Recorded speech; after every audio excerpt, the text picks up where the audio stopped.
The search continues for 33 fishermen still missing following the onslaught of Tropical Storm Kabayan last week. 91 of the more than 120 reported missing have been rescued and are back with their families. Ria Fernandez reports.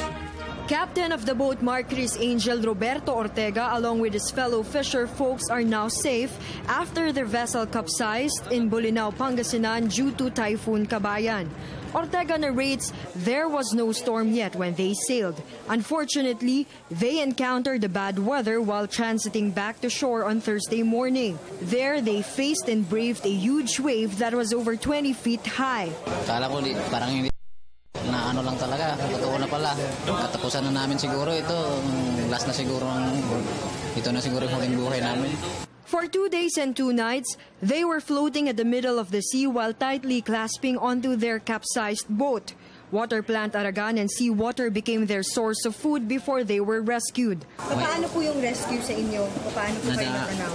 Nadaanan kami ng barko, nagkaway kami, tapos binalikan kami nila, tapos kinakain, pinabigyan kami ng gamot. Because of reported huge waves, survivors were brought to the Philippine Coast Guard first to receive medical aid and food, after which they were sent back home.